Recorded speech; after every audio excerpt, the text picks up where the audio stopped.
ৰাইজে কথাটো গম পাইছে যে সদৌ অসম ছাত্ৰ সন্থাৰ বৰ্তমানৰ সাধাৰণ সম্পাদক শংকৰজ্যোতি বৰুৱাৰ যি নাৰী কেলেংকাৰীৰ দিশ উদং খাইছে আপোনালোকে সমগ্ৰ বিষয়টো আপোনালোকে অৱগত হৈছে তাৰ বিষয়লৈ মই বহুত বেছি ক'বলৈ নাযাওঁ সময় সকলো ক'ব সময় সকলোৰ বাবে আহে কিন্তু এটা কথা এইখিনিতে কওঁ আজি যি স্পষ্টীকৰণ তেওঁ দিলে স্পষ্টীকৰণত সদৌ গোলাঘাট জিলা ছাত্ৰ সন্থাৰ আমি যি সাধাৰণ সম্পাদক আছিলো মই বিশ্বজিৎ গগৈ আৰু গীতাৰ্থ শইকীয়া সভাপতি আছিলে সেই সংক্ৰান্তত তেওঁ সাংবাদিকৰ প্ৰশ্নত তেওঁ উত্তৰ দিছে যে আমি মন্ত্ৰী এমএলএক অফিসত বহাই ভোজ ভাত খোৱালো কিন্তু এটা কথা হল কি যে তেওঁ যি জেপি নাড্ডাক লগ কৰিবলৈ গৈছিলে দিল্লীলৈ তাত আমি সদৌ অসম ছাত্ৰ সন্থাৰ উপদেষ্টা সভাপতিক তাত যোৱা দেখা নাই তেখেতে কৈছে আজিলৈকে সদৌ অসম ছাত্ৰ সন্থাৰ ইতিহাসত তেনেকুৱা ধৰণৰ ডাঙৰ যি আলোচনা হয় উপদেষ্টা সভাপতি সম্পাদক গোটেইকেইজন আমি তাত থকা উপস্থিত থকা দেখা পাওঁ গতিকে এইবাৰ আমি তেখেতলোকৰ উপস্থিত থকা দেখা নাপালো আনকি উৎপল শৰ্মা সামাজিক মাধ্যমত যি এক্টিভ হৈ থাকে তেওঁ এটা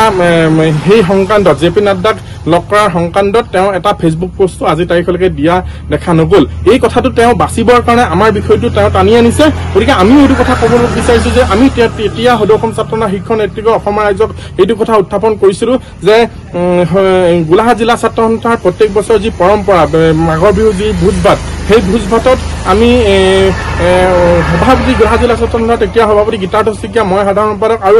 সদৌ অসম ছাত্ৰ সন্থাৰ উপসভাপতি অভিৱৰ্তন গোস্বামী ডাঙৰীয়া আমাৰ তিনিজনৰ আলোচনাতে আমি অতুল বৰা আৰু বিশ্বজিৎ ফুকনক ভোজ ভাতলৈ নিমন্ত্ৰণ জনাইছিলো আৰু অভিৱৰ্তন গোস্বামী ডাঙৰীয়া নিজে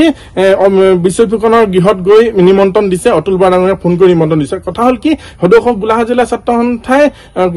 সন্থাৰ সভাপতি আৰু সাধাৰণ সম্পাদক আমাক অব্যাহতি প্ৰদান কৰা হল এবছৰৰ কাৰণে আৰু ৰহস্যজনকভাৱে সদৌ অসম ছাত্ৰ সন্থাৰ উপসভাপতি অভিৱৰ্তন গোস্বামীক অভিৱৰ্তন গোস্বামীৰ ক্ষেত্ৰত একো মানে একো কৰা দেখা নগ'ল গতিকে তেওঁ দিহা পৰামৰ্শতে আমি নিমন্ত্ৰণ জনাইছিলো এই কথাটোৱে আমি অসমৰ ৰাইজক অৱগত কৰিছো যে আচুত বহুত ডাঙৰ লবি সৃষ্টি হয় ইয়াতে কোন কাৰ মানুহ এইটো চিনাকি দিয়া হয় গতিকে সদৌ অসম ছাত্ৰ সন্থাৰ শীৰ্ষ নেতৃত্বৰ লগত যদি কোনোবা ঘনিষ্ঠ থাকে তেওঁৰ প্ৰতি একো নহয় সৰু সৰু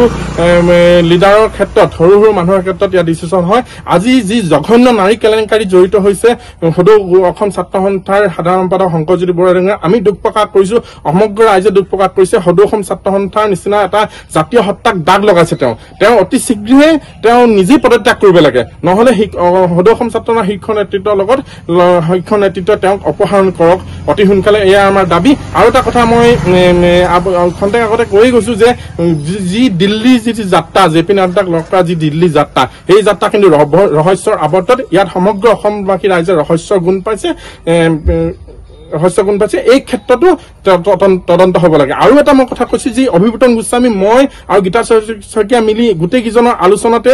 ভোজ ভাত খাবলৈ বিশ্বজিৎ ফুকন আৰু অতুল বৰা ডাঙৰীয়াক মাতিছিলো এই ক্ষেত্ৰত কিন্তু সদৌ অসম ছাত্ৰ সন্থাৰ মাজত আলোচনা হ'ব লাগে এই বিষয়বিলাক আলোচনা হৈ এই বিষয়বিলাক ৰাইজৰ মাজত স্পষ্টকে কৈ দিব লাগে যে ইয়াতে সদৌ অসম ছাত্ৰ সন্থাৰ যিটো দুখ হয় দুখীয়া শাস্তি পাবই কিন্তু কিছুমান দুখীয়া শাস্তি পাব কিছুমান দুখীয়া শাস্তি নাপাব এনেকুৱা ধৰণৰ কথা হলে অসমৰ ৰাইজে কষ্ট পায়